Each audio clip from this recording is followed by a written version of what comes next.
Bonjour, donc dans cette vidéo je vais vous montrer comment utiliser les données du coronavirus à l'échelle mondiale pour faire des cartographies à l'échelle du monde. Donc dans la rubrique travaux pratiques, dans les éléments de la séquence 3 consacrés à la cartographie à l'échelle mondiale, vous avez différents jeux de données. Donc on va aller sur les données Covid monde. Donc c'est une page accessible dans le portail data.gouv. Et ce qui va nous intéresser, c'est ça, évolution par jour et par pays au format CSV. Donc je télécharge les données.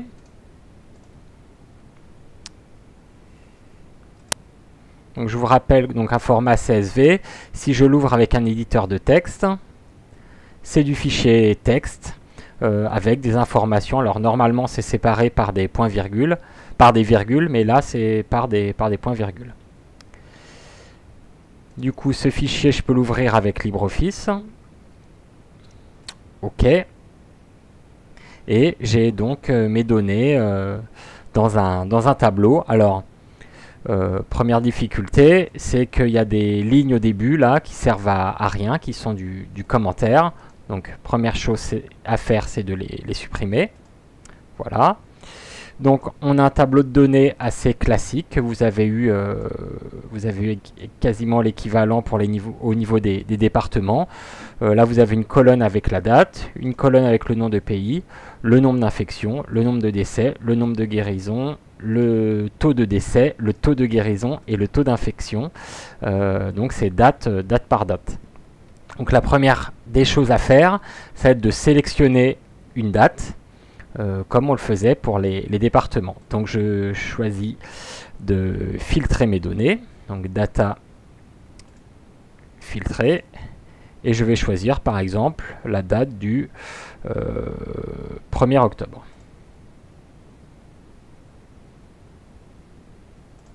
OK, je sélectionne tout ça.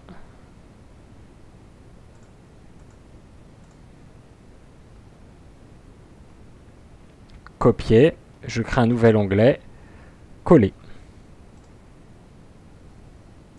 Je peux même supprimer cette colonne-là. Hop. Alors, par contre, pour passer ces données et les cartographier dans le logiciel Magritte, on va avoir une difficulté qui est qu'il n'y a pas de code liés au pays pour pouvoir les mettre en relation avec le fond de carte, pour faire ce qu'on appelle une jointure entre les données et le fond de carte. Donc, il va falloir aller chercher dans un autre fichier les codes des pays. Ça tombe bien, je vous ai préparé un fichier ici qui s'appelle les codes ISO 2 et ISO 3 des pays, bien ordonnés. Je clique dessus. Donc c'est un fichier CSV, donc il s'ouvre ici directement dans le navigateur.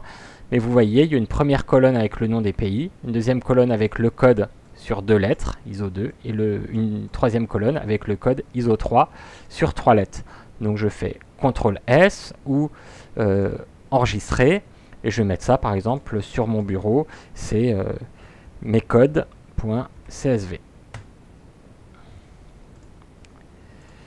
Je peux ouvrir ce fichier mes codes avec LibreOffice. Voilà, donc c'est un fichier CSV séparé par des virgules, donc là ça s'ouvre correctement. Et donc là j'ai dans LibreOffice une première colonne, le nom des pays, ISO 2, ISO 3. Alors on remarque qu'il n'y a pas des codes pour toutes les unités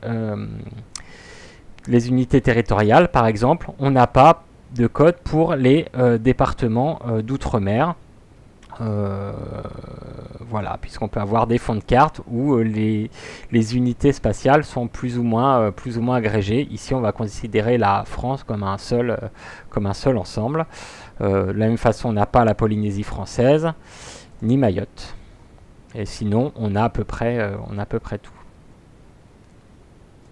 Donc, je prends ce tableau et je vais aller le coller à côté de mon tableau avec les données sur le Covid. Alors, j'ai copié-collé à côté. on constate deux choses. On a exactement le même donc enfin on a presque le même nombre d'unités. Donc il y a un petit décalage quelque part. On va essayer de voir ce qui se passe. Alors comment je peux faire ça? Je vais trier ça par ordre alphabétique. Et je vais trier ça aussi par ordre alphabétique.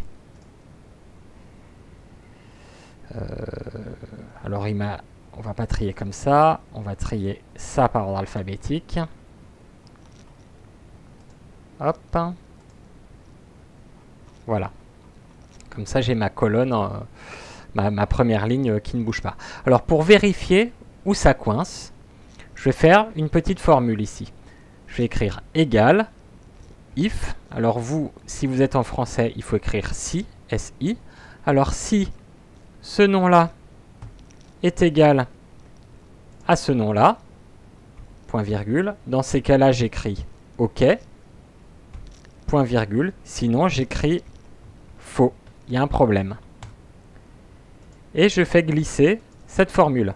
Donc là, il y a des OK partout parce que Belize est égal à Belize. Bulgarie est égal à Bulgarie, etc. Jusqu'ici, où on voit que Île Salomon n'est pas présent dans mon tableau de données.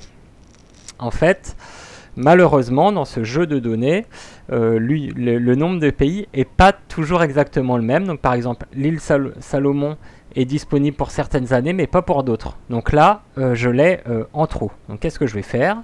Je vais supprimer cette ligne, ici, tac, supprimer, et on décale vers le haut. Je refais glisser ma formule. OK, OK, OK, OK, OK, OK. Tout est bon. Ça veut dire que là, en face de mon tableau de données, j'ai des codes. Je vais les mettre devant.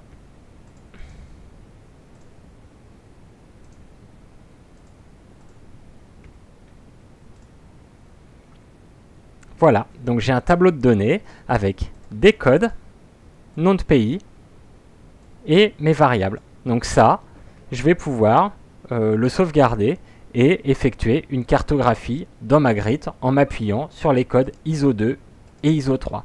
Et si pour certains codes, certaines unités territoriales, par exemple autres, Gibraltar, Guadeloupe, il n'y a pas de code, et ben c'est pas grave, la jointure ne se fera pas sur ces unités-là, mais tout le reste sera cartographié. Donc il n'y a plus qu'à importer ça dans ma grid.